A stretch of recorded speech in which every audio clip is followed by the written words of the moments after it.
오늘이 교회 력적으로 보면 성삼일이 시작되는 날이라고 이야기합니다. 트리둠 하는 성삼일은 성목요일, 성금요일, 성토요일. 성목요일은 주님께서 잘 아시는 대로 제자들과 성만찬을 제정을 하시고 그리고 제자들과 귀한 식사를 하신 다음에 감람산에 올라가서 기도하시고 잡히시는 날이 성목요일 오늘이죠. 그리고 내일은 성금요일, 예수님께서 9시 십자가에 매달리셔서 오후 3시에 운명하신다는 성금요일이고, 성토요일은 밤을 지새워가면서 교회는 주님의 부활을 기다렸고 아침 6시가 될 때 부활 예배를 드리는, 이게 성삼일 전통인데 오늘 첫 번째 날 성목요일에 함께 하신 여러분들 정말 감사합니다. 오늘 좀 일을 하고 이렇게 이동을 하다 보니까 캠퍼스에 벚꽃이 벌써 피어났고요. 그리고 목련도 활짝 피어난 것을 보았습니다. 어쩌면 우리가 살고 있는 이 성삼일, 이 고난주간은 하늘 사랑이 우리 속에 가득가득 피어나는 날이잖아요. 근데 누군가의 가슴은 꽁꽁 얼어붙어 있기도 합니다. 누군가는 아직 꽃 피울 준비가 안 되어 있기도 합니다. 그래서 꽃을 피우지 못하는 가지를 가리켜서 우리는 삭정이라고 이야기하잖아요. 삭정이 가슴에서는 결국 꽃을 피울 수가 없습니다. 오늘 신앙적으로 영적으로 내 가슴이 삭정이가 되어 있다고 한다면 아무리 성목요일에 서 있고 성금요일 이 거룩한 절기를 보내면서도 내 가슴은 십자가로부터 한참 떨어져 있는 삭정이로 남아있을 수 있습니다. 그래서 우리가 가장 경계해야 될 것은 우리의 심령이 삭정이 가슴이 되지 않도록 하는 것. 아시는 것처럼 삭정이는 살아있는 나무가지에 붙어있는 죽은 가지를 가리킬 때 삭정이라고 이야기합니다. 그 삭정이 가슴에 나무가 피어오르게 하는 방법은 딱 한 가지밖에 영적으로 보면 없는 것 같더라고요. 수천 길 낭떠러지 위에 서 있다든지, 정말 한 발만 잘못 내디디면 수천 길 낭떠러지로 떨어질 그런 상황 가운데 서 있다든지, 아니면 죽음의 자리에 서보면 이게 바로 바뀌게 되는 것을 발견하게 됩니다. 저도 언젠가 미국에서 죽음의 문턱에 서 있었던 적이 있었습니다. 뉴욕의 롱아일랜드에 있는 어느 교회에 부름을 바꿔서 주일 월, 화까지 집회를 인도하고 하루를 쉬었다가 수요일날 쉬고 목요일날 아침에 일찍 비행기를 타고 귀국하는 일정을 잡았습니다. 그런데 아무래도 수요일날 가만히 생각을 해보니까 좀 아들, 중부에서 공부하고 있는 아들에게 좀 들렸으면 좋겠다 해서 일정을 바꿔서 시카고에서 내려서 그리고 하루 저녁 아이하고 자고 그리고 귀국을 하기로 하자. 그런데 그때 하필이면 시비어 스노우스톰, 이 폭설이 중부 지역에 내린다는 예고가 막 계속 뜨는 것입니다. 일정을 그렇게 바꿨기 때문에 어쩔 수 없이 그냥 시카고로 날아갔습니다. 시카고의 공항에 내렸더니 눈이 펑펑펑 쏟아지고 있더군요. 차를 미리 예약을 해두었습니다. 렌트카를 픽업을 하고 그리고서 눈을 맞으면서 아이오와주로 달려갔습니다.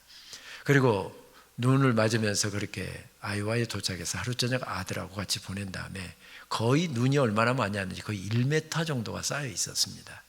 눈이 많이 와서 혹시 공항 늦게 도착하면 안 될 것 같아서 이런 점심을 하고 아이하고 이별을 한 다음에 저는 비행기를 타기 위해서 시카고 공항으로 달리고 있었습니다. 고속도로에 딱 달려서니까 고속도로에 보통 두 라인이 이렇게, 이쪽이 두 라인, 저쪽이 두 라인인데 양쪽의 라인이 하나는 다 닫혀버리고 눈이 워낙 많이 왔으니까 하나만 줄을 서서 가고 있었습니다. 승용차는 거의 없었고요.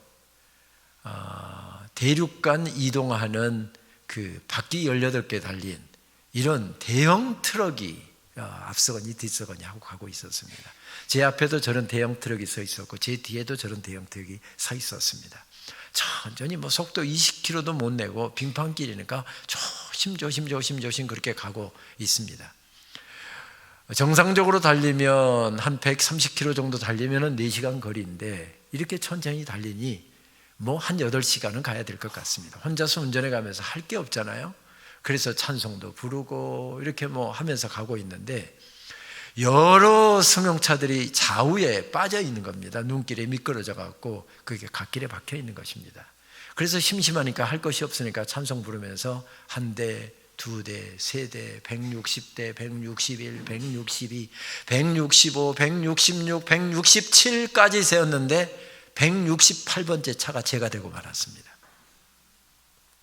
앞에 저렇게 가던 대형 트럭이 그 빙판길에서 브레이크를 밟는 겁니다. 이런 빙판길에서 브레이크 밟으면 차가 돌아버리잖아요. 저 친구 브레이크 밟으면 안 되는데 왜 브레이크를 밟지? 한데 저 차가 브레이크를 밟으니까 나도 모르게 가만히 브레이크에다가 발을 얹었다고 생각하는데 마치 빙판길에서 이 롤러스케이트가 도는 것처럼 차가 뱅뱅뱅 도는 겁니다. 제어가 안 되는 거죠. 뱅뱅뱅뱅 도는데 문제는 내 뒤에 바로 차가 따라오고 있었습니다. 그 짧은 순간 그렇게 많은 생각을 할 수 있다고 하는 것 저 처음 경험했습니다. 오늘 저녁 비행기 놓쳤구나. 한국 다 갔구나. 저 차가 나 운전석 있는 대로 꽝 들이받으면 나 천국 가겠구나. 그런 생각부터 장신대에서 저 추모한다고 장례식을 하더군요. 장례식 하는데 제 아내가 우는 모습까지도 그 짧은 시간에 다 보이는 겁니다. 와, 그 짧은 시간에 그렇게 많은 생각을 할 수 있는지 처음 경험했습니다. 그리고 차가 돌다가 이제 서서히 돌다가 이제 가운데 갓길로 차가 박힐 상황인데 그 박히는 상황, 눈에 박히는 상황에도 차가 이렇게 박히면은 나는 오늘 공항에 못 가는 거고 이렇게 바꿔놓으면 앞이 올라오면 어떻게 차 뺄 수 있겠다. 그 순간에도 운전을 핸들을 해갖고 차를 이렇게 박힌 게 아니라 이렇게 방향을 틀어 놓았습니다. 그렇게 막 박힌 순간 차가 대형 트럭이 쉥 하고 지나가더라고요. 정말 간발의 차이로 살았습니다. 내려보니까 눈이 거의 1m 가까이 쌓여 있죠. 그냥 바바리 코트 입고 갔었습니다. 바바리 코트 기 세우고 가지고 갔던 가죽 장갑 낀 다음에 그걸로 내 바퀴 앞에 눈을 1m 가까이 쌓인 눈을 다 걷어냈습니다. 그렇다고 차가 바로 빠집니까? 차가 안 빠져서 어떻게 할까? 하나님 지혜를 주세요. 차 발 놓는데 다 발 받침대가 있더라고요.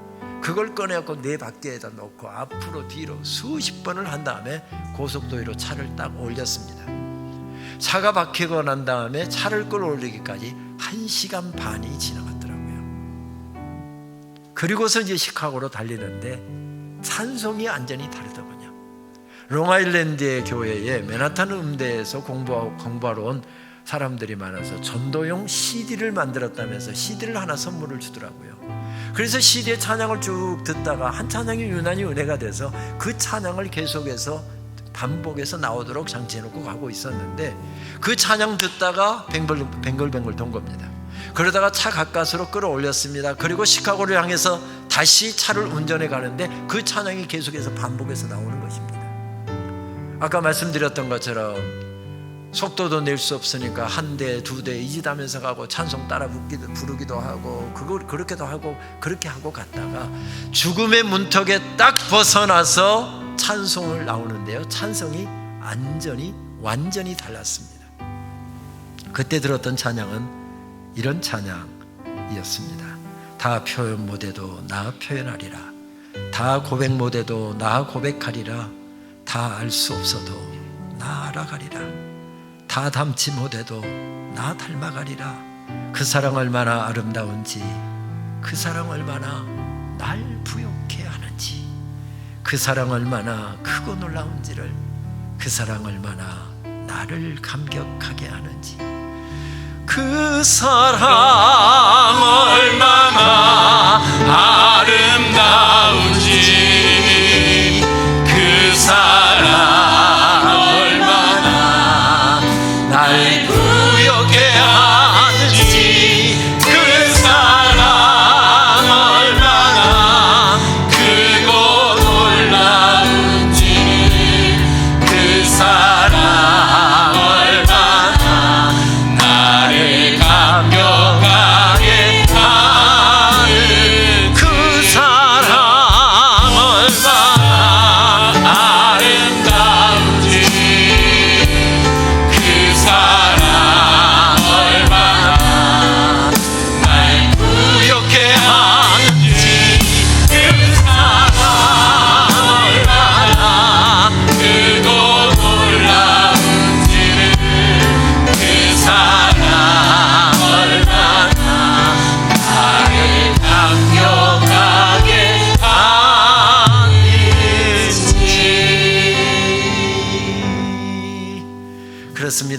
죽음의 문턱에 있기 전까지는 찬양을 똑같은 찬양 불렸지만 삭정이 가슴이었습니다.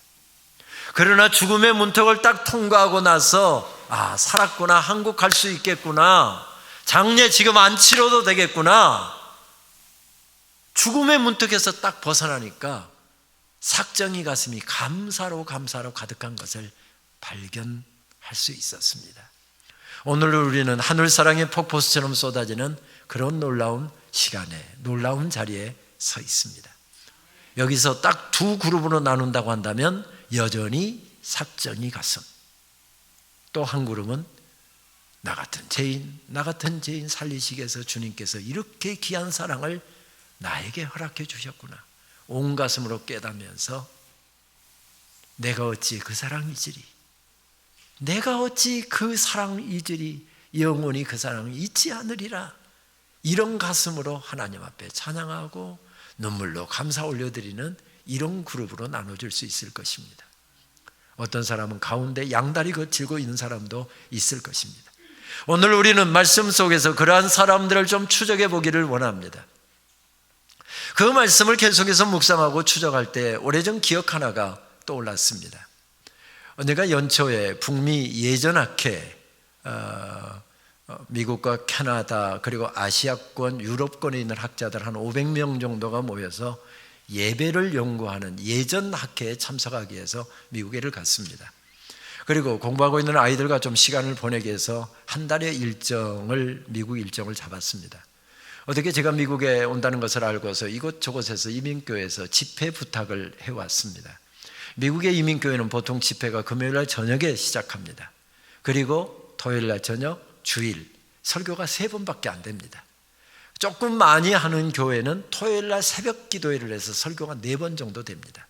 3번 혹은 4번의 설교를 하기 위해서 차를 우선 렌트해야 되죠. 그리고 차를 운전해서 고속도로를 8시간 이상을 달려야 되는 곳이기 때문에 솔직히 와서 설교해달라고 하는 것이 부담이었지만 어려운 이민교회 하나님께서 말씀으로 위로하라고 부르시는구나 하는 생각이 들어서 정말 기쁨으로 감당을 했습니다.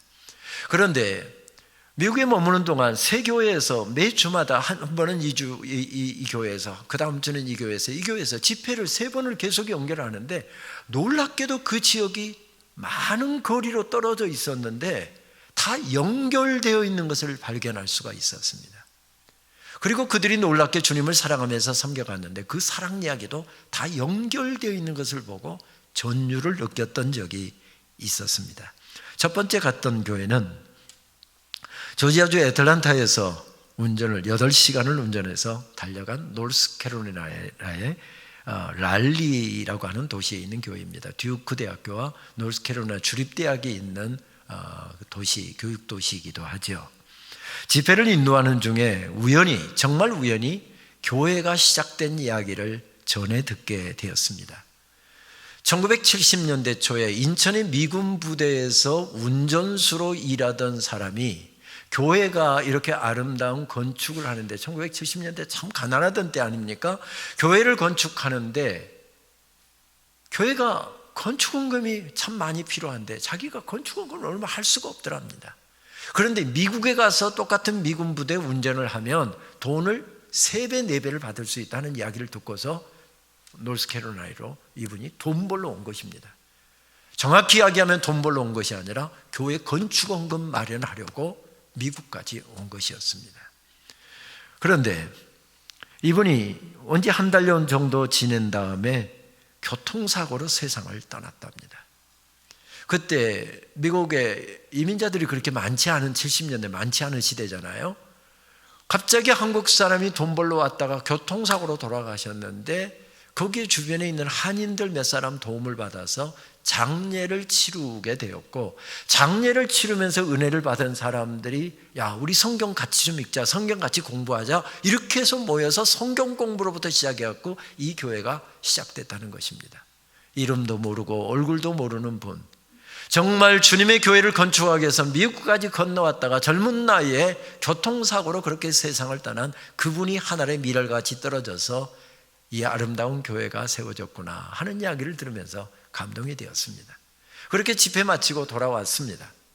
그리고 저는 또 며칠 쉬었다가 그 다음 주에는 테네시주에 있는 낙스빌이라고 하는 교회를 갔습니다. 낙스빌이라는 도시는 일본 히로시마에 투하된 원자폭탄이 만들어진 도시입니다.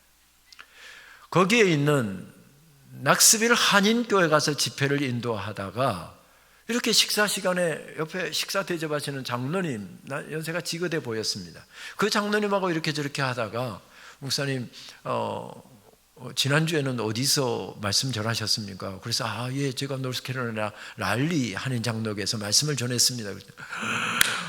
제가 그 교회 상기도 왔습니다 하고 그러면서 제가 그 교회 시작 인천의 어떤 교회 집사님이 건축원금 마련하러 왔다가 교통사고로 세상을 떠나서 교회가 시작됐다던데요. 그랬더니 장례를 바로 도와준 분이 바로 그분이었습니다.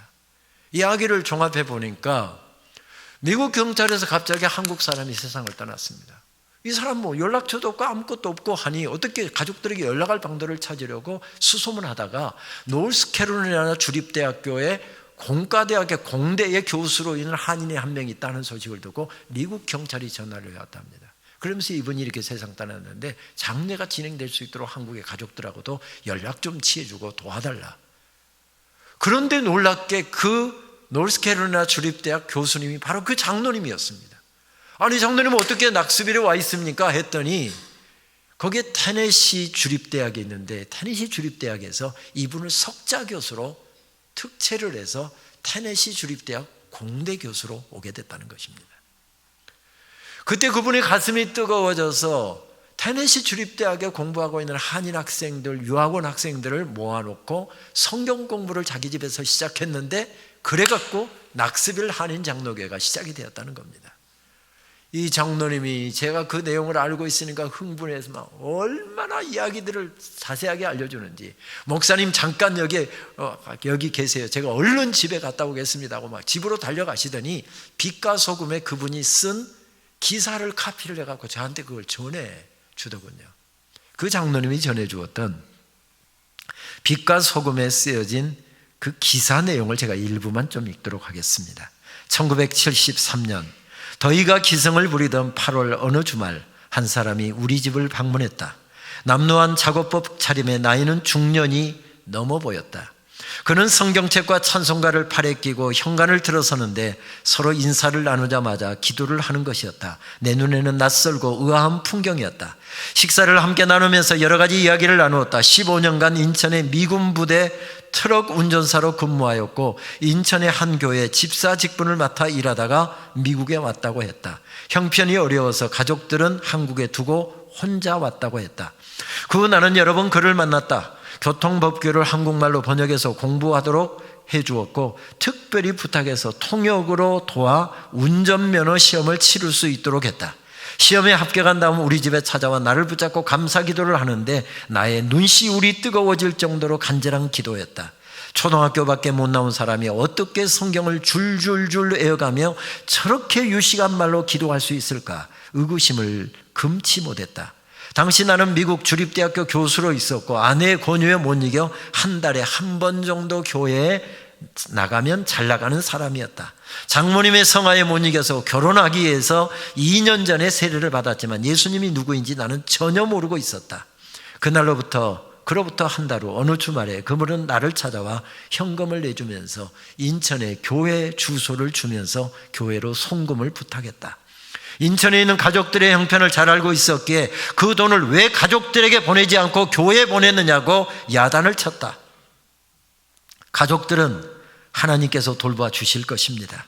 교회가 건축 중이라 지금은 돈이 그곳이 더 필요하니 당연히 교회로 돈을 보내야지요. 그 다음 주말에도 찾아와 교회로 송금을 부탁했다. 그가 미국에 온 것은 건축 헌금을 벌기 위해서였다고 했다. 그 장로님을 통해서 들은 그 집사님의 성함은 김쌍암 집사님이었습니다. 얼굴도 이름도 이제 막 들은 그분. 주님 사랑에 감격하여 주님 사랑에 보답하기 위하여 미국까지 돈 벌러 왔다가, 아니 정확히 이야기하면 건축원금 준비하러 왔다가 불의의 사고로 그렇게 세상을 떠난 이야기를 들으면서 가슴이 올렸습니다. 이 장로님은 어떻게 할 방도가 없어서 시신을 한국으로 화장해서 보내야 되는데 그 돈을 어떻게 마련할 방도가 없어서 평소 가까이 지내는 미국인 목사님을 찾아갔답니다. 미국 장로교회 목사님이었습니다. 사정 이야기를 했더니 미국 목사님이 눈물을 글썽이면서 이런 아름다운 사랑 이야기는 우리 미국의 그리스도인들에게도 전해야 됩니다 해서 지역의 신문에다가 그분이 기고해서 이 아름다운 사랑 이야기를 전했습니다. 그리고 마지막에 그 목사님이 그렇게 썼답니다. 이렇게 주님의 놀라운 사랑에 감격하여 미국까지 왔다가 한 달 만에 불의의 사고로 세상을 떠난 이분을 그 교회로 돌려보내야 되지 않겠습니까? 아빠를 기다리고 남편을 기다리고 있는 가족들에게 돌려보내야 되지 않겠습니까? 혹시 조금이라도 여유가 되는 분들은 그분을 그의 나라로 그의 가족들에게 보내기 위해서 작은 헌금을 모아주십시오. 미국 교인들이 십시일반으로 돈을 막 모으기 시작했는데요, 그래갖고 돈을 며칠간에 돈이 모아졌는데 꽤 큰 돈이 모아졌답니다. 그래서 본래는 화장을 해서 한국으로 보내는 걸 했다가 화장이면 뼈가락밖에 없는데 가족들에게 얼굴이라도 마지막 얼굴이라도 보게 시신을 직접 비행기로 한국으로 보내기를 했고요. 그리고 그렇게 하고도 돈이 좀 남아서 남은 가족들이 살 수 있도록 한국에 작은 집을 마련해주고 그리고 작은 가게까지 하나 마련해 줄 수 있었다라고 이야기를 하더군요. 그렇게 사고 처리를 하면서 그리스도인의 아름다운 섬김에 감동한 그분이 지역의 한인 학생들과 교민 12명을 모아 자기 집에서 성경 공부를 시작한 게 노스캐롤리나 랄리 한인 장로교회, 이번 8월 달에 두 번째 집회를 그곳에 인도하러 가기로 했습니다. 그 교회였습니다. 그 사랑은 여전히 가슴에 불타고 있어서 삭정이 가슴이 아니라 하나님의 놀라운 사랑 앞에 이분이 감동해서 결국 그곳에 미국 교회, 자기 집에 너무 사람들이 많이 모이니까 미국 교회를 빌려서 예배를 드리다가 직장을 옮기면서 테네시주의 낙스빌로 온 것입니다. 그리고 그것의 그 뜨거운 가슴, 주님께서 나를 얼마나 사랑하셨는지 그 사랑 이야기를 젊은 가슴들에게 심어주기 위해서 함께 자기 집에서 성경 공부를 하다가 세워진 것이 테네시 낙스빌 한인 장로교회였습니다. 목사님, 다음 주는 어느 교회 말씀 전하러 가십니까? 예, 조지아주하고 테네시주 이 경계선에 있는 차타누가 한인 장로교회 말씀 전하러 갑니다. 아이고 목사님, 그 교회도요 우리 낙스빌 한인교회에서 가슴이 뜨거워진 사람들이 차타누가 캠퍼스가 테네시 주립대학 캠퍼스가 있어서 그곳에서 한인 유학생들이 있어서 토요일마다 김밥 싸고 학생들 좋아하는 한인 음식 김치하고 만들어 갖고 학생들 성경 공부하고 그 대접하려고 2년 동안을 매주 주말마다 오가면서 복음을 전했는데, 그래서 세워진 교회가 차타누가 한인 장로교회라고 했습니다. 깜짝 놀란 것은 이런 아름다운 사랑 이야기가 서로 연결되어 있었다는 사실입니다. 서로 연결되어 있었습니다. 그리고 그 사랑 이야기가 얼마나 아름다웠던지, 우리 영색교회는 특별히 주님 사랑에 감격한 사람이 그 사랑에 감격하여 평생을 사랑으로 섬기려고 했던 사랑의 목자를 통해서 시작된 교회 아니었습니까? 1970년대 80년대 저는 신학을 공부하면서 김정수 목사님께서 저희 학교에 오셔서 사경회를 할 때 그 어머니의 구구절절한 사랑 이야기를 들었고, 탕자로 살다가 어머니 사랑에 감동하여 나와 정말 성도들을 그렇게 어머니처럼 섬기면서 산다라고 하는 사랑 이야기를 들었고, 그 사랑 이야기를 확인하려고 주일이면 영색교회 와서 예배드리러 종종 왔었고요. 그때 옛날 교회당 앞에 그 어머니 묘지까지 있는 것 확인하고, 그 옆에 노숙자들 먹이는 이게 뭐 식당처럼 돼 있는 그 건물에도 가보았고요. 영색교회는 정말 아름다운 사랑 이야기를 들은 사람들이 감동하여 함께 모인 교회입니다. 묻습니다. 55년이 지나가면서 여러분의 가슴은 여전히 그 사랑 앞에 불타고 있습니까? 아니면 익숙해져서 늘 들었던 이야기여서 이제 삭정이 가슴이 되어가고 있습니까? 잊어버릴 수가 없습니다. 잊어버릴 수가 없는 것은 저는 32살 젊은 나이, 약간의 나이에 서울 강남 대치동에 있는 한 교회 300여 명 정도 모이는 아담한교회에서 첫 단임 목회를 시작했습니다. 사경회 때 김종수 목사님으로부터 받았던 메시지가 너무 감동이었기 때문에 어느 예배 때 목사님을 초청을 했습니다. 목사님, 차 있으십니까? 어떻게 오시렵니까? 그랬더니 김 목사님, 나는 차가 없어요. 그래서 목사님, 그럼 제가 모시러 가겠습니다. 대치동에서 제가 차 끌고 와서 목사님 모시고 가서 말씀 전하고 다시 모셔다 드렸습니다. 경신학교 교장 선생님, 장로님 가운데 교장 선생님이 한 분 계셨습니다. 경신학교 교목을 지내셨다면서 한참 당신보다 나이가 한참 밑에인 장로님인데 갑자기 경신학교 교장이라고 하니까 바로 그 앞에서 무릎을 꿇으면서 형님 이러시더라고요. 장로님이 깜짝 놀라고, 제가 새까만 후배인데 제가 어떻게 목사님이 형님이 됩니까? 제가 형님이야죠. 주님이 해서 큰일하는 사람은 다 형님입니다. 거기까지는 장로님이 63세인가 2세인가 됐으니까 거기까지는 그래도 들을만 했는데 제가 그때 만 32살이었거든요. 강단에서 설교하시다 말고 저 불러오더니 갑자기 저 서라고 하더니 저한테 목사님이 거기에 넙죽 엎드려서 강단 여기서 바로 저를 여기다 세워놓고 절을 하시는 것입니다. 제가 막 어쩔 줄을 몰라갖고 이렇게 하니까 앞으로 주님 위해서 큰일 할 뿐이니까 제 형님이죠. 교인들 다 보는 앞에서 예배드리다가 설교하시다 말고 저를 형님이라고 이야기합니다. 제가 김종수 목사님의 형님입니다.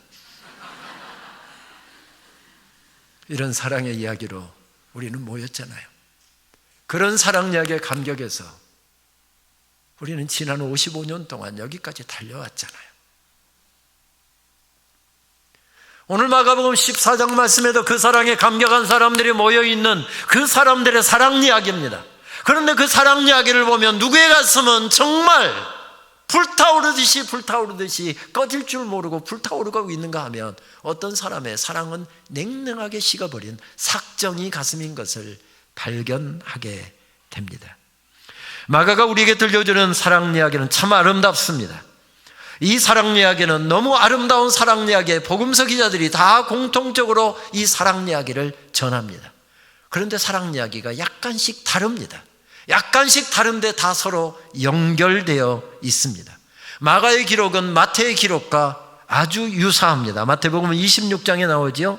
요한의 기록은 장소가 서로 연결되어 있습니다. 그런데 내용은 다릅니다. 누가의 기록, 누가복음 7장에 나오는 이 기록에 의하면 장소는 약간 다르게 전해지지만 섬김의 내용은 또 똑같이 기록되어 있습니다. 복음서 기자들이 사랑 이야기를 전하고 있는데 같은 사랑 이야기 같은데 다르고요, 다른 것 같은데 서로 연결되어 있는 것을 발견하게 됩니다. 동일한 사건 같은데 복음서 기자들은 그것을 다르게 전하고 있습니다. 오늘 마가복음의 말씀은 시간에 대한 언급으로부터 시작되죠. 이틀이 지나면 유월절과 무교절이라 오늘 1절 말씀은 그렇게 우리들에게 때를 먼저 암시하면서 들려줍니다. 여기서 이틀 후면이라고 하는 이틀이 무엇을 의미할까요? 조금 더 그것을 놓칠까 싶어서 그 다음 두 단어가 나오고 있습니다. 유월절과 무교절이라고 하는 단어입니다. 유월절은 무슨 절기이며 무교절은 무슨 절기이고 이틀 후라고 하는 시간은 무엇을 연결하는 말씀일까요? 이틀 후는 바로 예수님께서 붙잡혀서 십자가의 못을 박히는 바로 오늘 저녁에 있을 이야기를 지금 기록하고 있습니다. 그러니까 이 말씀은 그제 기록되었는데 이틀이 지나면 오늘 성목요일 예수님께서 붙잡히시고 고문을 당하시고 채찍에 맞으시고 십자가에 매달리시게 되는 그런 일이 일어나기 이틀 전에 이런 사건이 있었다는 암시입니다. 예수님의 십자가의 죽음의 때와 연결하는 표현입니다. 유월절 어린 양을 잡아서 주님 앞에 감사의 예물로 올려드렸죠. 우리 같은 사람들을 구원하셔서 하나님의 백성 삼아주시다니 하나님께서는 어린 양의 피를 받아서 진문솔지에 바르라고 하셨고 그 어린 양을 각을 떠서 불로 태워서 하나님 앞에 번제 제사로 올려드리도록 명령하셨습니다. 유월절 어린 양이 붙잡혀서 죽임을 당하는 것처럼 예수님께서 유월절 어린 양처럼 죽임을 당하셨고, 유월절 어린 양의 피가 묻어있는 집은 모두가 살아나서 하나님의 자녀다, 하나님의 백성이다, 이런 놀라운 역사가 일어났던 유월절, 그날에 맞추어서 예수님께서는 유월절 어린 양으로 죽임을 당하십니다. 그런 상황 가운데서 어떤 사람은 이런 놀라운 하늘 사랑이 쏟아지고 있는데, 어떤 사람은 음모를 꾸미고 있었답니다. 세번역 성경은 그 모습을 이렇게 전해주고 있습니다. 1절과 2절 말씀 세번역 성경으로 읽습니다. 유월절과 무교절 이틀 전이었다. 그런데 대제사장들과 율법학자들은 어떻게 속임수를 써서 예수를 붙잡아 죽일까 하고 궁리하고 있었다. 그런데 그들은 백성이 소동을 일으키면 안 되니 명절에는 하지 말자 하고 말하였다.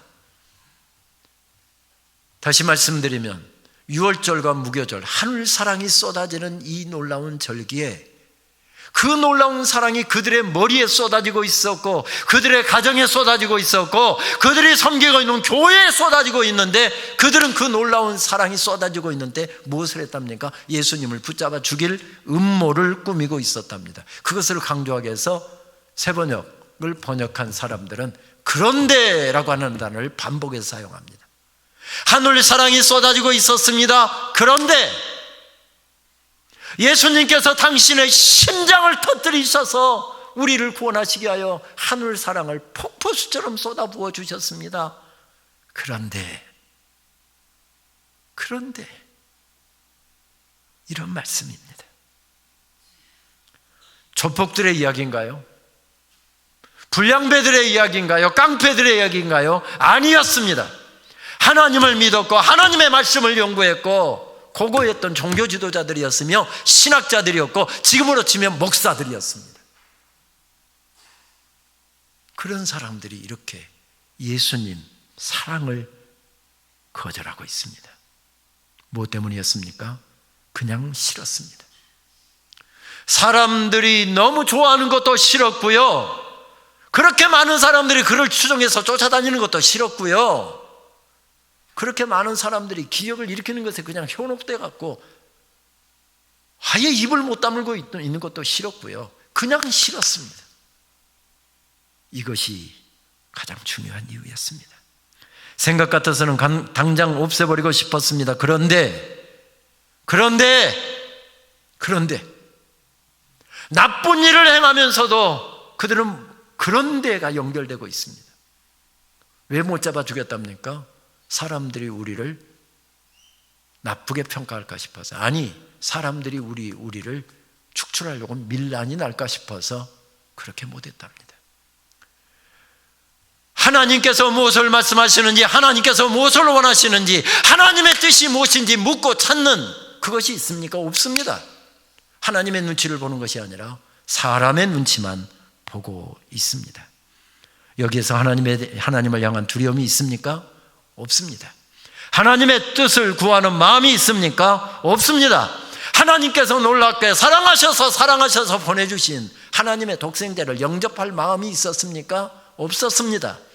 심장을 터뜨리셔서 우리의 죄를 사하고 계시는데 그 놀라운 사랑 앞에 주님 향해 사랑의 노래를 부를 준비가 되어 있었습니까?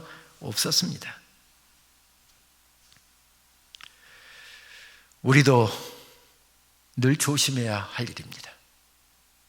믿음이 좋은 분들, 신앙생활 오래 하신 분들, 직분이 중해진 분들, 다시 말씀드리면 목사, 장로, 권사, 안수 집사, 신앙생활 60년, 70년, 아니 신앙생활 3대째, 4대째 하는 분들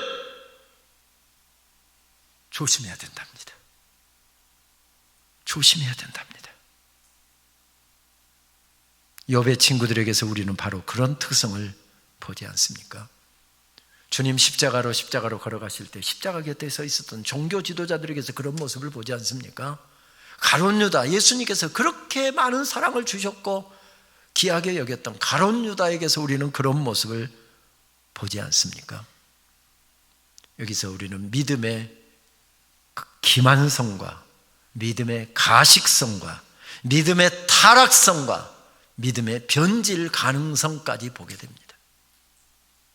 두려워해야 된답니다. 내가 혹시 가식적으로 하나님 앞에 서 있지 않는지, 기만하고 있지 않는지, 내가 변질되어 있지 않는지 자기 자신을 삼가 살펴보아야 한답니다. 오늘 저녁 주님께서 겟세마네 동산에서 기도하고 계실 때 제자들에게 얼마나 주님께서 마음이 무거우셨으면 나와 함께 깨어서 기도하자, 나를 위해서 좀 기도해다오.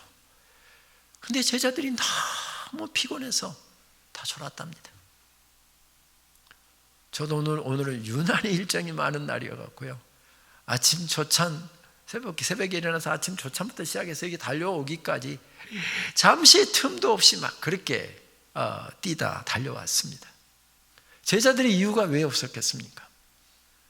여기 계신 분도 오늘 하루 종일 직장에서 일하시다가 오늘 그래도 성목요일인데 고난주간 사경회라는데 그래도 내가 집사인데 내가 장로인데 이렇게 해서 그 체면 때문에 나오신 분들도 계실 거고 막 피곤해서 오늘 좀 빨리 끝내줬으면 좋겠는데 벌써 지금 기대하는 간절한 모습을 저에게 지금 데모하듯이 보내신 분도 계시고 이렇게 할 수도 있잖아요. 왜? 몸이 피곤하니까. 제자들도 그랬답니다. 너무 피곤해서 그날 십자가에 예수님이 달려 돌아가실 줄은 몰랐기에 졸고 있었답니다.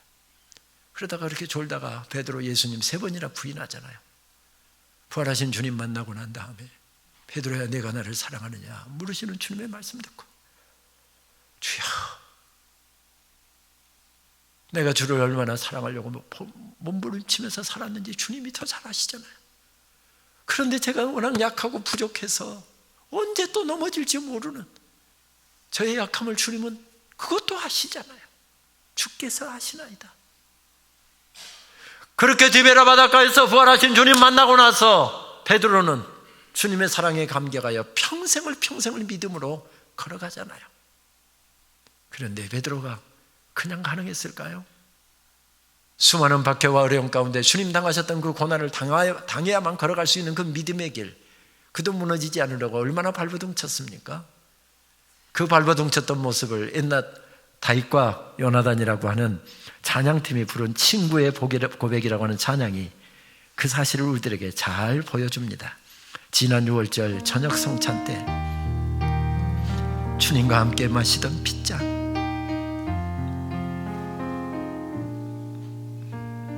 그 일이 문득 생각이 나면 어느새 내 밤에 주르르 눈물만이 흐릅니다.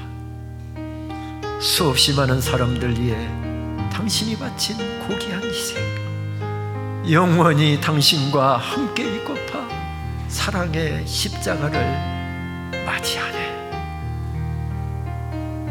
우리 같이 한번 찬양할까요? 지난 6월절 저녁 성찬 때 주님과 함께 마시던 빗잔, 그 일이 문득 생각이 나면 어느새 내 맘에 주르르 눈물만이 흐릅니다.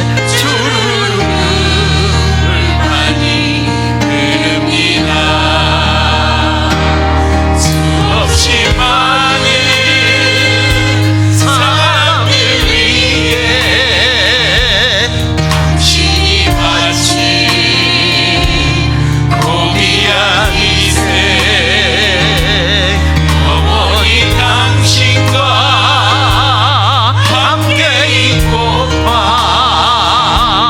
사랑의 십자가를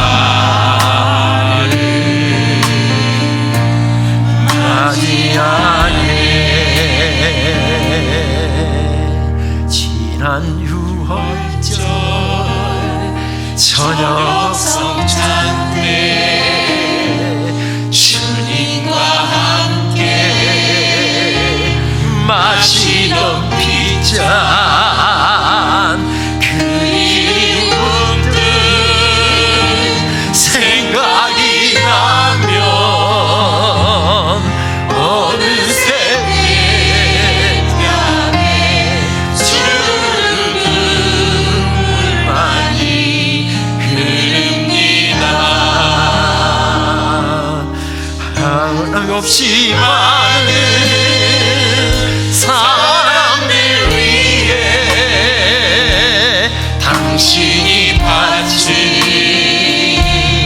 거기한 인생 영원히 당신과 함께 있고파 사랑의 십자가를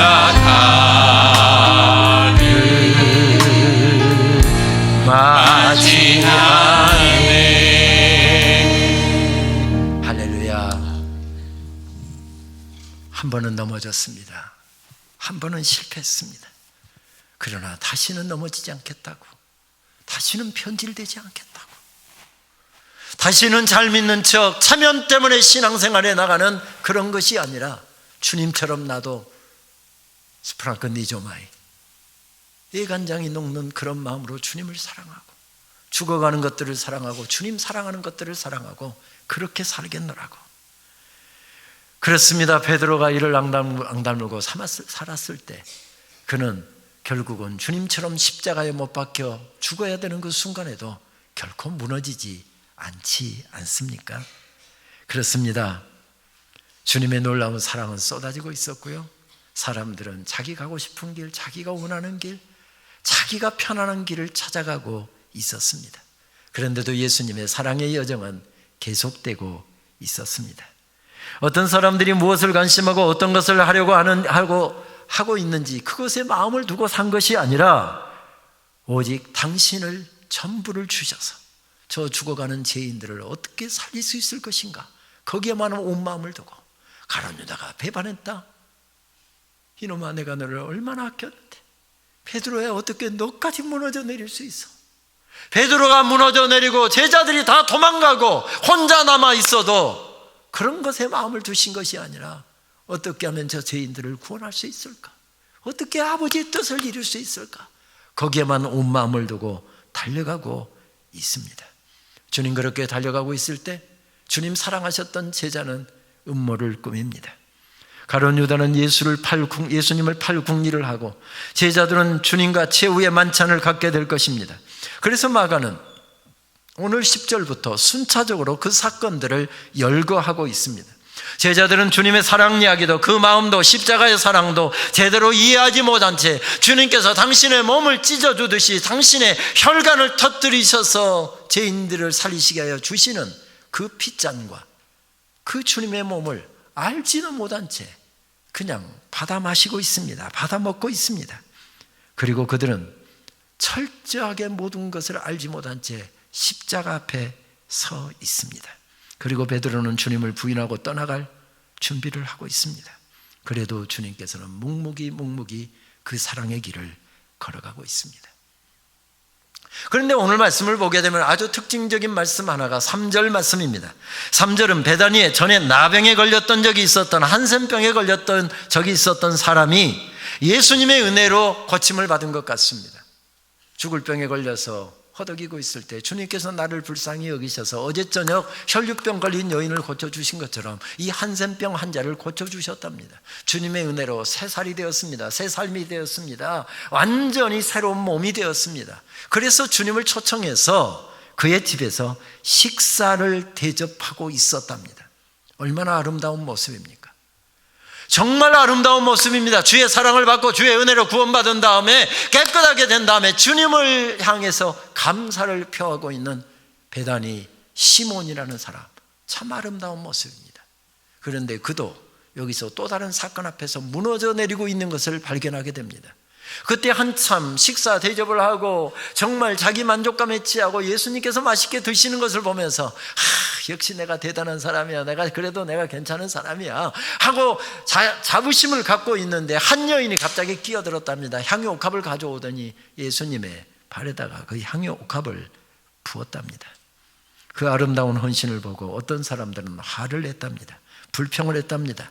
무분별하고 어처구니 없는 행동에 대해서 어떻게 이렇게 철부지 같은 행동을 하느냐고. 거기에 시몬도 바로 하나님의 은혜에 감사해서 감사를 올려드리고 감사의 잔치를 하고 있던 사람이 이 무리들 속으로 갑자기 함께 발을 옮겨놓고 있습니다.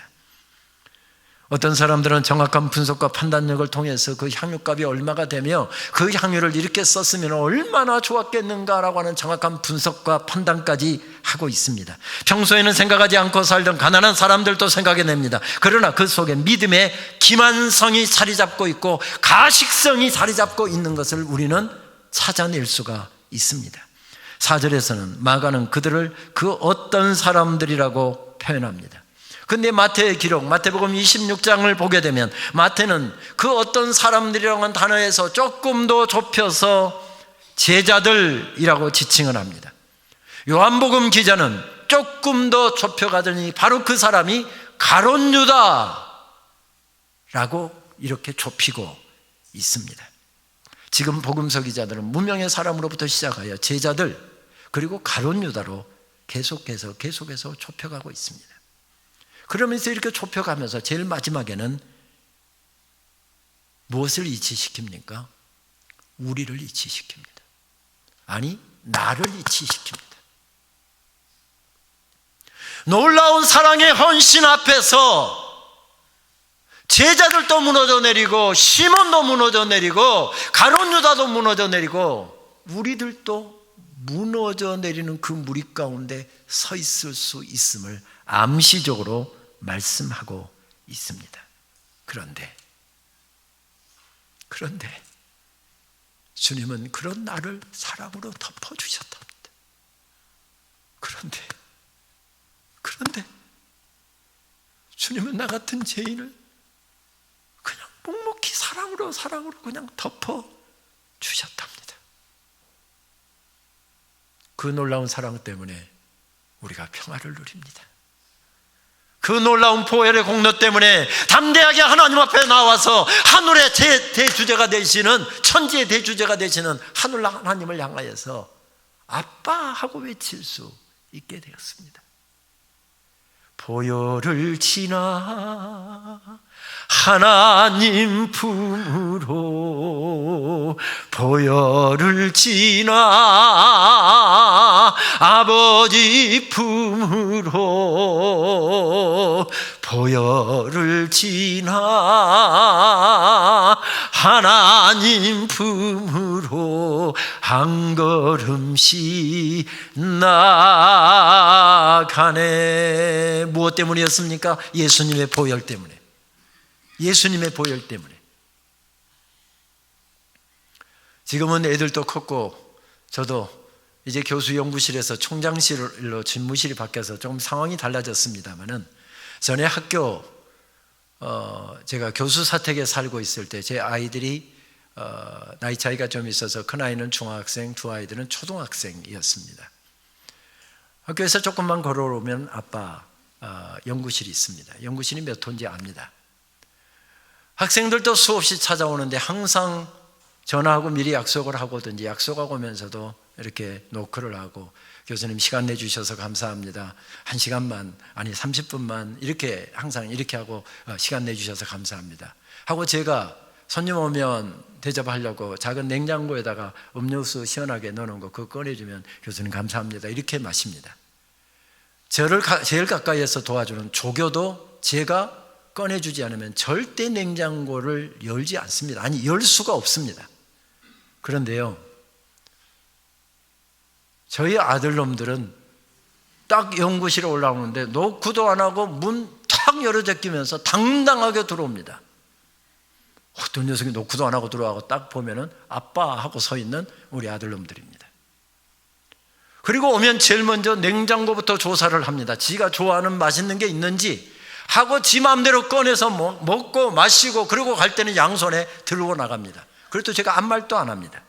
만약에 조교가 그랬다가는 그거 먹는 거 갖고 야단칠 수 없지만은, 야, 너 왜 이렇게 함부로 해? 바로 이야기했을 겁니다. 이게 뭐죠? 자녀의 특권입니다. 자녀의 특권입니다. 제 아이 친구가 그렇게 가서 맛있는 거 냉장고에서 마음대로 꺼내 먹는 거 보고서, 나도 한번 흉내내서, 아빠, 이웃집 아이가 냉장고에 뭐 꺼내 먹으려고 아빠 하더니 냉장고 꺼내고 먹으면은 제가 제재하던 그놈이 이상한 놈이 되든 이상하게 될 것입니다. 무엇 때문에 그렇습니까? 자녀의 특권이 그 아이에게는, 아무리 아빠를 흉내내고 아빠라고 이야기를 해도 그에게는 자녀의 특권이 없기 때문에 그렇습니다. 영접하는 자 곧 그 이름을 믿는 자들에게는 하나님의 자녀가 되는 권세를 주셨으니. 요한복음 1장 12절 말씀 아닙니까? 무엇 때문에요? 우리를 사랑하시는 예수님의 사랑 때문에 이런 놀라운 은혜가 우리들에게 주어졌답니다. 혹시 17세기 프랑스의 고전주의 작가인 니콜라스 푸생이 그린 아테네에서 옮겨지는 포기온의 주검이라고 하는 그림을 혹시 보신 적이 있습니까? 한번 화면을 띄워주시겠습니까? 이런 그림입니다. 얼핏 보면 평화롭고 고즈넉한 한 폭의 풍경으로 보입니다. 하늘이 시원하게 펼쳐져 있고요, 뭉게 구름까지 보입니다.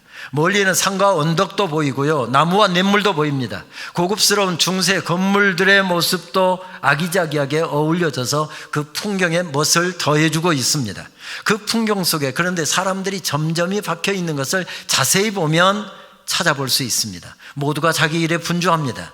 얼핏 보면 놓치기 쉽지만 맨 앞쪽에 흰천으로 덮인 시신을 나르는 사람들이 보입니다. 여러분 보이십니까? 지금 원을 쳐놓은 곳입니다.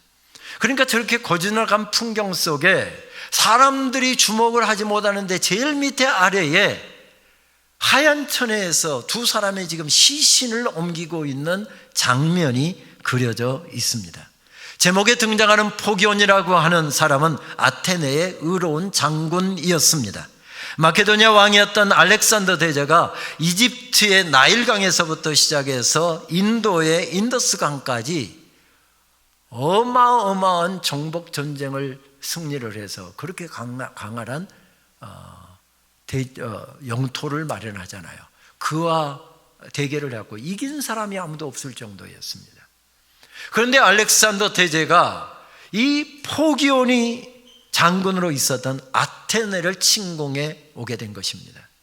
군대 숫자로 보나 그의 여러 가지 저력으로 보나 아테네는 알렉산더 대제의 적수가 되지 못하는 그런 작은 소도 국가도시였습니다. 그래서 포기온은 차라리 전쟁을 해서 이길 수 없는 전쟁을 해서 온 나라가 쑥대밭이 되고 많은 사람들이 죽임을 당하느니 협상을 하자. 그래서 협상단을 파송해서 협상을 하여 나라를 위기로부터 전쟁으로부터 구해냅니다. 그런데 아시는 것처럼 알렉산더 대제가 33살의 젊은 나이에 갑자기 세상을 떠나잖아요. 그러면서 정세가 완전히 바뀌게 되었습니다.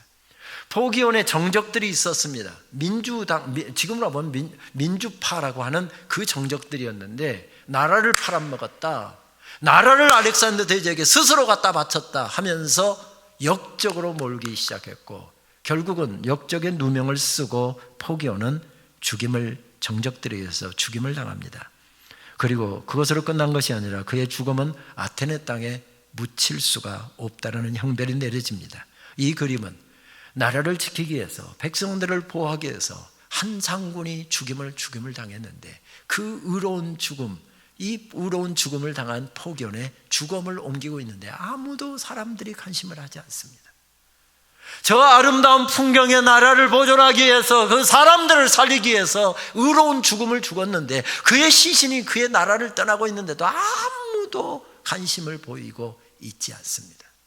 영적인 무관심, 십자가 앞에서 놀라운 사랑 앞에서 일어날 수 있는 영적인 무관심을 이 그림은 우리들에게 보여주고 있는 것이지요. 한 의로운 장군의 죽음은 아무에게도 주목을 받지 못하는 듯 합니다. 그리고 우리는 포기온 사건이 있었던 2000년 전의 사건과 우리는 벌써 2000년이 떨어진 시간의 갭 가운데 서 있습니다. 아주 평화로워 보이는 동산에 포기온의 죽음이 있고 어쩜 그 의로운 죽음으로 인해서 그 나라, 그 도시는, 그 사람들은 지금 평화를 맛보고 있고 놀라운 은혜를 맛보고 있는데 그것을 알지 못하고 있습니다. 주는 평화 막힌 담을 모두 허셨네. 주는 평화 우리의 평화. 그렇습니다. 주님이 우리의 평화가 되셔서 우리에게 놀라운 은혜를, 생명을, 하나님의 자녀가 되는 특권을 허락해 주셨답니다. 그런데 많은 사람 앞에 깊은 인식의 차단이 이루어지고 있습니다. 십자가 앞에 성령은 무엇을 지금 경고하고 있는 것입니까?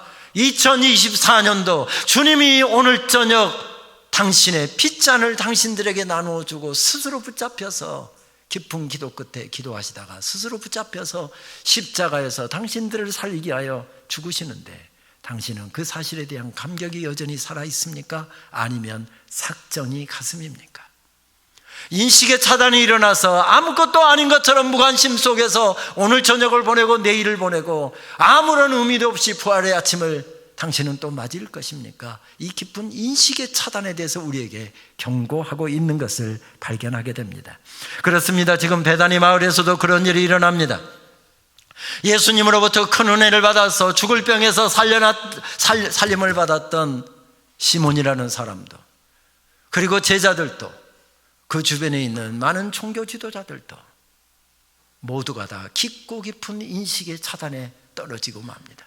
그런데 한 여인이 그곳에서 일어서고 있습니다. 예수님의 죽음을 알았다는 듯이 죽은 자들에게 부는 향유를 부어서 장사를 준비하듯, 그래서 예수님께서 가만히 두어라, 저가 내 장사를 준비하였도다, 이렇게 말씀하시기도 하지 않습니까? 그렇습니다. 이 여인의 희생보다 엄청난 희생이 지금 이루어지고 있음을 놓쳐서는 안 된다. 돈 계산하지 말고 지금 너의 삶 가운데 무슨 놀라운 역사가 일어나고 있는지 그 사건을 정확히 주목해라. 지금 이게 300데나리온이냐 아니면 좀 깎아서 280데나리온이냐, 이게 1년 노동자들이 일해서 번 돈이라는데 이 엄청난 돈을 쏟아부으면 돼. 이런 것에 관심을 기울이지 말고 지금 그 여인의 희생보다도 너를 위해서 어마어마한 희생이 일어나고 있음을 잊지 마라.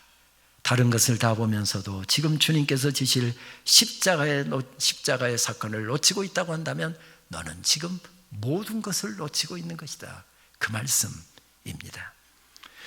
복음서 기자들이 아름다운 사랑의 이야기를 여러 중첩에서 여러 형태로 우리들에게 전해주듯이 포기원에 대한 것도 중첩에서 우리들에게 들려줍니다. 인식의 차단이 일어나고 있는 그곳에서 우리들이 그 인식의 차단에 빠져들지 않도록 너는 지금 어떤데, 너는 지금 어떤데, 풋생은 포기원의 이야기를 또 다른 그림을 통해서 이렇게 그려주고 있습니다. 포기원의 재를 모으는 풍경이라고 하는 두 번째 그림을 보면 역시 한 폭의 아름다운 풍경화를 보는 것 같습니다.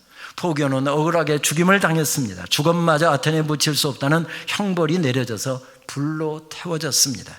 그리고 그 죄는 멀리 떨어진 메가라라고 하는 곳에 버려졌습니다. 죽어서도 안식을 얻지 못하고 공중에 떠돌게 하려고 하는 정적들이 내린 형벌이었습니다. 누구도 죄가 된 포기원의 시신에 손을 대면 그 사람도 포기원과 똑같은 형벌을 받게 될 것이다라고 하는 포고령이 이미 내려져 있었습니다.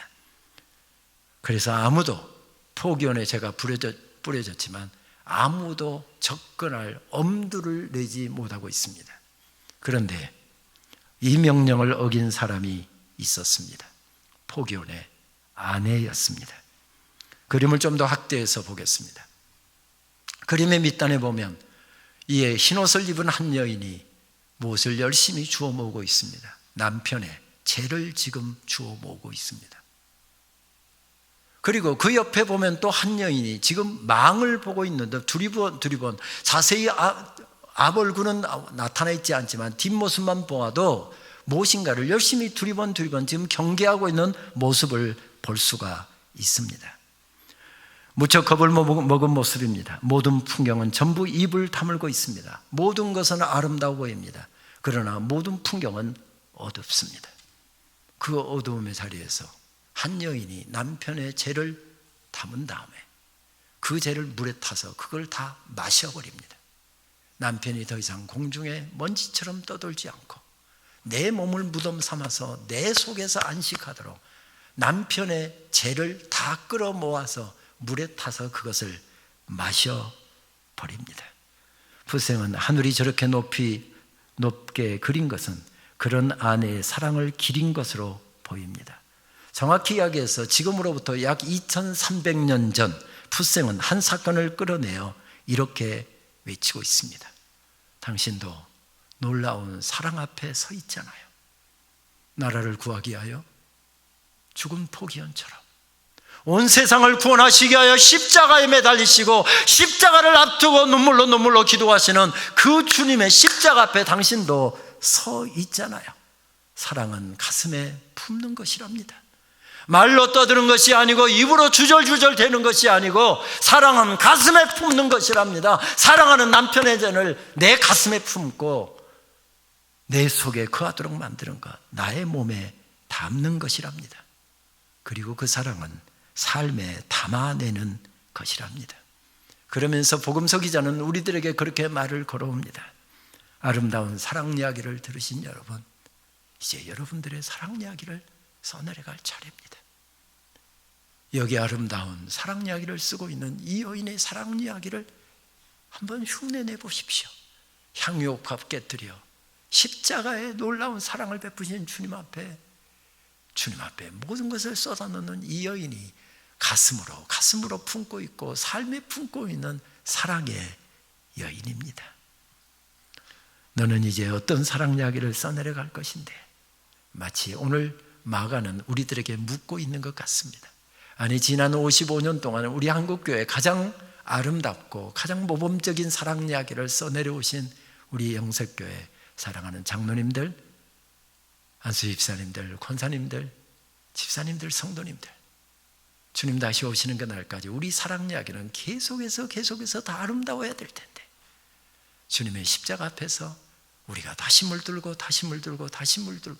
그러면서 우리 사랑이 여전히 계속해서 아름다웠으면 좋겠습니다. 얼마 전 이때 저는 89세 일기로 세상을 떠나신 한 목사님의 장례식에 참여했습니다.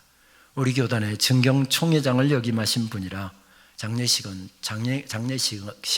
총회장으로 거행되고 있었습니다. 저는 그 장례식에서 추모사를 맡았습니다. 18세 때 부모 형제를 북녘 땅에 다 그대로 두고 신앙의 자유를 찾아서 혈혈단신으로 월남을 했습니다. 황해도가 고향이었던 그 목사님은 군산까지 걸어서 내려왔고, 군산도 위험해 보이자 결국 그 목사님은 신안의 도초까지 도망을 갔다고 했습니다. 도초에서 섬에까지는 공산군이 안 내려오겠지 하고서 그곳에 숨어 지내다가 그 도초에서 예수님을 새롭게 만났습니다. 피난민들이 시작한 가난한 교회에 부임하여 천호동에 있는 한 교회에서 40여 년을 섬기고 은퇴했습니다. 은퇴한 후에 교회가 분란에 휩싸이면서 2만 명이 모이던 교회가 거의 다 흩어지고 1000여 명 남는 고난도 겪었습니다. 제 총장 취임식에 오셔서 축도를 하셨는데, 그 축도하시고 불과 한 2년 정도 지난 다음에 세상을 떠나신 것이었습니다. 인생의 마지막 단계를 보내시던 그분의 이야기를 가족들로 전해 들으면서 장례식에서 저는 문득 이런 시를 써보았습니다. 임종을 앞둔 노 목사님, 거친 숨을 내쉬고 있을 때 사랑하는 딸들 찬송을 계속해서 불러드렸단다. 내 평생 소원 이것뿐. 평생 사랑하셨던 시편 말씀을 읽어드렸단다. 여호와를 기뻐하라. 그가 내 마음의 소원을 이루어 주시리로다. 말씀을 읽던 딸들이 문득 생각이 나서 물었단다. 그런데 아버지의 소원은 무엇이세요? 아버지의 소원은 무엇이세요? 목사의 소원이 무엇이겠니? 교회가 평안하고 든든히 서나가고 성도들이 말씀 충만, 은혜 충만, 성령 충만. 겨우 눈 떠서 마지막 호흡을 모아 그렇게 대답하시더란다. 90년 평생의 소원, 목사로 산 지 60여 년, 한결같은 한 가지 소원, 문득 생각한다. 나의 평생의 소원은 무엇인가? 아니, 무엇이어야 하는가? 또다시 허락받은 새 봄에 깊이 생각한다. 오늘 우리의 소원은 무엇이어야 될까요? 아니, 주님 앞에 서는 그날까지 내 평생 소원 이것뿐, 내 평생 소원 이것뿐, 그렇게 이야기할 수 있는 그것이 무엇일까요? 아니, 무엇이어야 할까요? 문득 봄날 아침에 그런 생각과 간구를 담습니다. 이 봄날에도, 인생의 마지막에도 춤추는 인생을 살고 싶습니다. 주님의 사랑에 감격하여 춤추는 인생, 춤추는 인생. 그래서 정연복 시인의 소원도 가슴에 담습니다. 지상에서 살아있는 동안 나의 몸, 나의 마음 모닥불로 아낌없이 태워 세상의 어느 모퉁이 여린 따스함이 되었다가 이 목숨 다하는 날 어느 것 하나 남지 않고 다만 한 줄기 희고 가벼운 용기로 치솟기를. 그렇습니다. 우리의 소원은 무엇이어야 될까요? 십자가 앞에서 우리의 소원, 아니 마지막 우리의 소원은 무엇이어야 할까요? 언젠가 모 방송국의 부르의 명곡 하는 프로그램을 보던 아내가 저를 불렀습니다. 여보, 당신 좋아하는 노래 나와, 빨리 와. 안 나갔다는 아내에게 혼날 것 같아서 내가 좋아하는 노래가 무슨 노래인지도 모르고 서재에 앉아 있다가 거실을 나갔습니다. 나갔더니 부르의 명곡에서 그 당시 뜨고 있던 이승윤이라고 하는 우리 교단 목사님 아들이죠. 이승윤이라고 하는 가수가 나와서 노래를 부르고 있더군요. 사실 저는 이야기는 들었지만 텔레비전에서는 저는 그 청년을 처음 봤습니다. 그런데 그 청년이 부르는 노래는 별로 감동이 안 됐는데 그 노래를 부른 사람 김창한 가수 김창한이 그 옆에 앉아 있었습니다. 아시는 것처럼 두 동생과 함께 1977년에 산울림으로 데뷔를 하였고 막내 동생 김창익의 사고사로 산울림은 해체되고 결국 솔로로 데뷔를 했지요. 그는 청춘을 노래했던 가수였는데 1981년에 동생이 떠난 것을 가슴 아파하면서 노랫말을 쓰고 곡을 붙인 노래가 청춘이라고 하는 노래죠. 언젠가 가겠지 푸르른 이 청춘, 지고 또 피는 꽃잎처럼 달 밝은 밤이면 창가에 흐르는 내 젊은 영가가 구슬퍼. 가고 없는 날들을 잡으려 빈 손짓에 슬퍼지면 차라리 보내야지, 돌아서야지, 그렇게 세월은 가는 거야. 아무래도 여러분 제가 한번 불러야 은혜를 받을 분위기이신데 젊은 가수가 부르는 노래는 별로 은혜가 되지 않았습니다. 그렇게 가슴에 와닿지도 않았습니다. 근데 나이가 지긋한 김창완이 젊은 두 후배가 부르는 노래를 듣다가 일어나서 마이크를 들고 나가서 그 가운데 서서 이 젊은 두 청년들과 함께 열창을 하더군요. 김창완이 환히 웃는 모습 뒤로 무대장치에는 최근에 그가 쓴 동시, 늙은 가수라고 하는 동시가 붙어 있었습니다. 이쪽에 있는 지금 동시지요. 늙은 가수가 걸어간다. 남루한 히트곡을 입고 새 옷을 입자니 몸이 불편하고 벗어버리자니 날이 춥다. 아니었습니다. 청춘을 노래하고 있는 김창완이라고 하는 가수는 늙은 가수가 아니었습니다. 언젠가 가겠지 하고 노래 부르는 그의 가슴 속에 열정이 타오르고 있었고 그 사실을 실망하고 좌절하고 있는 젊은 세대들에게 청춘 곧 지나갈 것이니 열심히 사세요, 열심히 사세요, 힘을 주어서 열정을 다해서 외치고 있는 그는 늙은 가수가 아니었습니다. 그렇습니다. 그래서 반철한 시인은 봄이 꽃나무를 열어젖힌 게 아니라 두근거리는 가슴이 봄을 열어젖혔다고 우리들에게 들려줍니다. 봄바람이 불고 또 불어와도, 그래서 옆에 꽃들이 다 피어나도 꽃이 피어나지 않는 삭정이 가슴, 거기에서는 결코 꽃도 꺼낼 수 없고 열매도 꺼낼 수 없답니다. 오늘 십자가로 가시는 주님 앞에서 하늘 사랑에 취하여 주님, 삭정이 가슴으로 살지 않게 하여 주옵소서. 삭정이 가슴 예배자 되지 않게 하여 주옵소서. 내 눈에서 눈물이 마르지 않게 하여 주옵소서. 내 생명 다하는 그날까지 주님 사랑에 감격하여 향유가 깨뜨리는 열정으로 우리 아름다운 사랑 이야기를 계속해서 써내려가게 주여 도와주시옵소서. 바다 같은 주의 사랑 내 맘속에 넘치네. 생명의 주 우리를 위해 보혈 흘러주셨네. 바다 같은 주의 사랑 내 맘속에 넘치네. 생명의 주 우리를 위해 보혈 흘려주셨네. 영원하신 주의 사랑 어찌 우리 잊으리. 영원하신 주의 사랑 어찌 우리 잊으리. 생명 주신 주님만을 영원히 찬양하리. 우리 오랜 시간 앉아 계셨는데 우리 다 함께 일어나셔서 이 찬양 우리 결단성으로 함께 올려드리도록 하겠습니다. 바다 같은 주의 사랑, 바다 같은 주의 사랑 내 맘속에 넘치네. 생명의 주를 위해 보혈을 주셨네. 영원하신 주의 사랑 오직 우리 생명 주신 주님만을 영원히 찬양하리. 주목박힌 언덕 위에, 주목박힌 언덕 위에 생명의 문 열렸네. 깊고 넓은 은혜의 샘 강강하신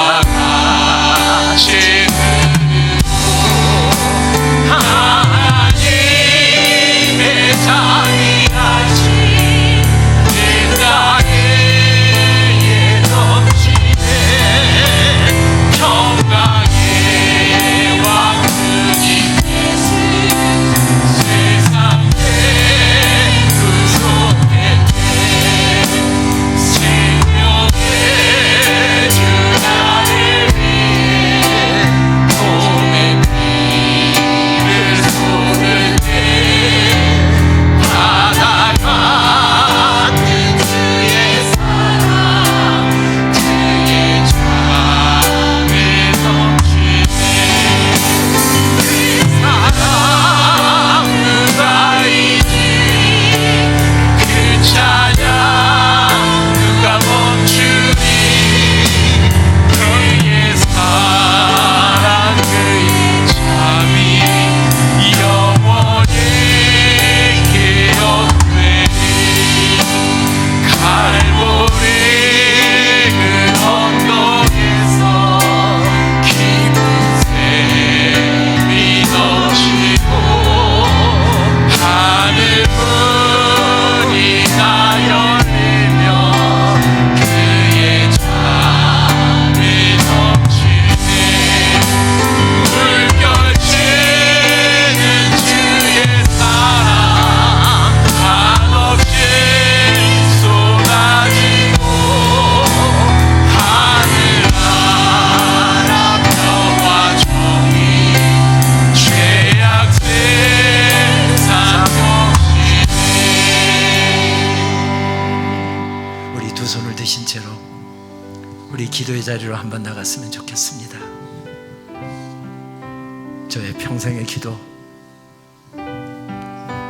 오늘날의 저의 기도는 그것입니다. 주님, 삭정이 목사 되지 않게 하여 주시옵소서. 냉랭한 가슴, 눈물을 잃어버린 목사, 십자가 앞에서 떨림을 잃어버린 목사 되지 않게 해 주옵소서. 우리 시간 한번 합심해서 기도하시지 않겠습니까? 하나님, 삭정이 교인 되지 않게 하여 주옵소서. 삭정이 가슴으로 예배하지 않게 하여 주시옵소서. 십자가 앞에서 눈물이 회복되게 하시고 감사가 회복되게 하시고 찬양이 회복되게 하여 주시옵소서. 아멘. 이 사랑에 감격하여 우리의 사랑 이야기 계속해서 우리 시대에도 영광스럽게 써내려가는 우리 영세교회 되게 하여 주시옵소서. 아멘. 우리 성도님들 되게 하여 주시옵소서. 아멘. 우리 시간 합심해서 통성으로 주님 한번 크게 부르시고 함께 기도하시겠습니다. 주여, 아버지 하나님 감사합니다. 주의 거룩한 백성들이 있는 이 시간까지 말씀 듣고 귀한 찬양 주님 앞에 올려드리며 이 시간 하나님 앞에 합심해서 기도합니다. 하나님, 삭정이 목사 되지 않게 하여 주옵소서. 삭정이 장로 되지 않게 하여 주옵소서. 삭정이 집사 되지 않게 하여 주옵소서. 삭정이 가슴으로 예배하고 삭정이 가슴으로 말씀 전하고 삭정이 가슴으로 인식하는 그런 모가, 그런 아버지 하나님 감동합니다. 주의 놀라운 십자가 앞에서 감사 감격하며 너 십자가의 놀라운 사랑에 감사 감격하여 상욕감을 깨뜨리는 그런 아버지 하나님, 나의 남은 생에 되게 하여 주시옵소서. 하나님, 영생교회가 십자가 사랑에 감격하여 이날까지 믿음으로 아름답게 살려왔습니다. 오 하나님, 기도합니다. 우리 시대에 섬김과 주님 사랑하는 사랑의 이야기가 더 아름답게 쓰여지게 하여 주시옵소서. 주님 오시는 그날까지 영광스러운 교회로 살아갈 수 있도록 주여 은혜를 베풀어 주옵소서. 권능을 베풀어 주옵소서. 성령님 역사하여 주옵소서. 시대가 어두워져가고 있습니다. 주님 앞에 등 돌리고 살아가는 시대입니다. 교회가 복음의 능력을 가지게 하시고 말씀의 능력을 가지게 하시고 십자가의 복음으로 세상을 덮고 이웃을 덮고 가정을 덮고 하나님 열방을 덮어가는 놀라운 교회 될 수 있도록 성령님 역사하여 주옵소서. 은혜를 베풀어 주시옵소서. 하나님 세우신 귀한 종들 다 뜨거운 가슴으로 주의 사랑에 감격하여 달려나가는 지혜의 백성들 지 같은 자들이 되지 않도록 우리의 신앙을 불쌍히 여겨주시고 공길히 여겨주시옵소서. 주님 우리의 신앙을 더욱더 불쌍히 여겨주시옵소서. 우리가 주님 앞에서 회개하고 나아갈 수 있는 우리 모두가 되게 하여 주시옵소서.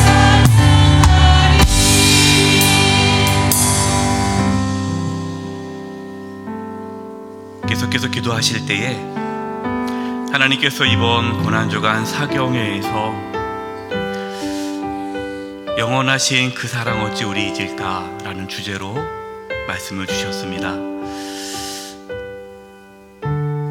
하나님, 매년 고난주간을 보내고 매년 부활절을 맞이하고 매 주일 예배를 드리며 우리의 마음이 점점 굳어가고 있습니다. 하나님, 영원하신 그 사랑, 바다 같은 그 사랑 다시금 회복되게 도와주시고 바다 같은 그 주의 사랑이 우리의 심령 가운데 부어져서 주님 사랑하며 살게 하여 주시옵소서. 그 주님의 사랑을 가슴에 담고 몸에 품고 살게 해 주시옵소서. 아멘. 우리가 그 사랑에 깊이 젖어들어 주님을 온전히 섬김으로 우리의 그 모습을 본 우리의 자녀들이, 우리의 가족들이, 우리의 주변 사람들이 우리의 모습을 통해 주의 사랑을 발견하게 해 주시옵소서. 아멘. 하나님, 우리 영세교회 한국교회 본이 되고 우리 노예 칭찬받는 교회인데 정말 우리 영세교회가 그 주님의 사랑이 흘러넘쳐 많은 교회들이 도전받고 그 주님의 사랑 닮아가는 그 교회가 되게 해 주시옵소서. 아멘. 우리 다시 한번 우리 심령 가운데, 우리 교회 가운데 그 주의 사랑이 흘러넘쳐 우리의 자녀들과 가족들과 우리 주변 분들과 또 우리 교회라는 모든 한국 교회들이 다시 영적인 부흥이, 회복의 역사가 일어나기를 위하여 우리 다시 한번 하나님께 기도하며 나가겠습니다. 기도드리겠습니다. 하나님, 주여, 아버지, 하나님,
마지막으로 기도하겠습니다.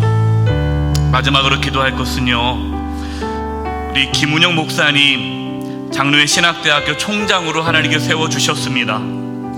정말 지금 신학교가 어려움 가운데 있습니다. 장신대뿐만 아니라 한국 모든 교단의 신학교가 어려운 가운데 있습니다. 은혜 받은 청년들이 없어서 목회자가 되겠다고, 선교사가 되겠다고 헌신하는 청년들이 사라져가고 있습니다. 하나님, 이 땅에 있는 신학교들, 특별히 우리 장신대를 하나님께서 붙잡아 주시고, 학생들, 우리 교단에 속해 있는 7교회 신학교와 특별히 우리 장신대 하나님께서 붙잡아 주셔서 아멘. 그 학교에서 배우는 정말 신학생들이 삭정이 같은 목회자들로 길러지는 것이 아니라 정말 십자가의 그 은혜, 그 복음의 감격으로 주의 일을 잘 감당하는 주의 종들로 세워지게 하여 주시고, 아멘. 이 일을 감당하는 교수님들, 하나님께서 삭정이 같은 마음이 아니라 그 복음의 뜨거운 마음으로 교수의 그 가르치는 사역을 감당케 해달라고, 거기 앞장서고 있는 우리 김은영 총장님 하나님께서 붙잡아 달라고, 이제 우리 학교와 우리 김은영 목사님 총장님과 또 총장님의 그 가정, 세 자녀가 있습니다. 세 자녀 사모님 하나님께서 귀하게 사용해 주시고 인도해 달라고, 우리 학교와 우리 교수님 총장님을 위하여, 이제 우리 신학생들을 위하여 이제 합심해서 중보하며 기도드리겠습니다. 기도하겠습니다. 하나님 아버지, 기도합니다. 하나님 아버지, 하나님 땅의 신학교들을 붙잡아주시옵소서. 하나님 신학대학교, 아버지 고난의 여섯개 신학대학교, 아버지 하나님, 아버지 하나님 성령으로 붙잡아주시고 인도하여 주시옵소서. 하나님 아버지 하나님, 당신들을 기억하여 주시옵소서. 아버지 이 땅에 많은 훌륭한 하나님의 신하는 당신들 가운데 하나님의 놀라운 능력과 그리고 그 앞에서 항상 수고하고 장신들이 걸어가고 있는 부분의 은혜를 경험하게 하여 주시옵소서. 끝까지 은혜를 더하시옵소서. 무엇보다 영광을 영광을 더하여 지치지 않은 믿음으로 아버지 하나님 영광의 강물을 더하여 아버지 하나님 영광을 더하여 주시옵소서.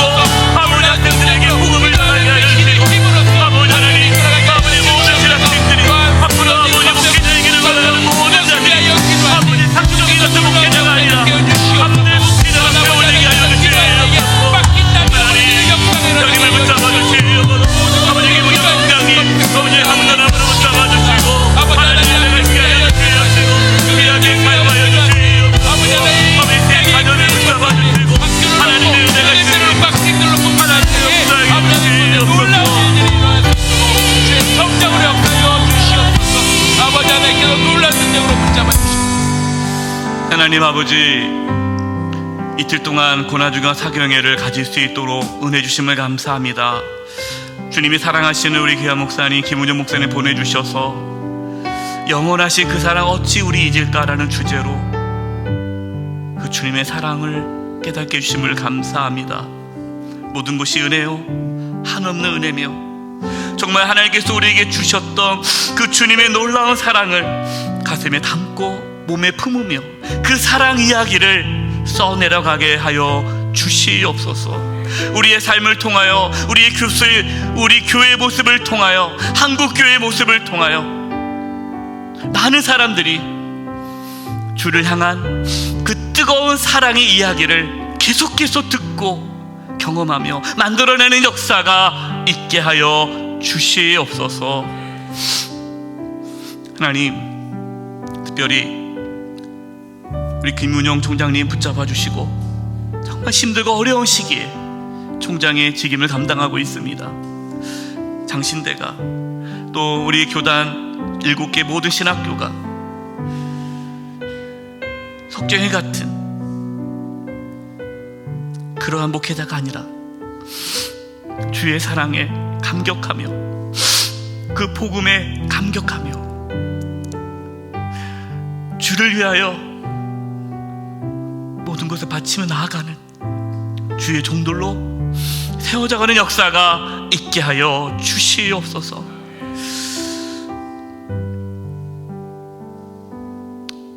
모든 것 감사드리며 예수님의 이름으로 기도드립니다. 아멘. 이 시간 우리 마지막으로 바다 같은 주의 사랑 1절을 부르신 후에 우리 김은영 총장님 축도하심으로 고난주간 사경회를 마치도록 하겠습니다.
주님의 몸과 살을 나누시고 피땀 쏟으시는 겟셋만의 동생, 겟셋만의 기도 마치신 후 십자가에서 그 하늘 사랑 쏟아주신 그 놀라운 사랑에 감격하여 영원토록 주님 사랑하며 그 사랑 이야기, 주님 섬김의 사랑 이야기 더 멋지게 써내려가겠습니다.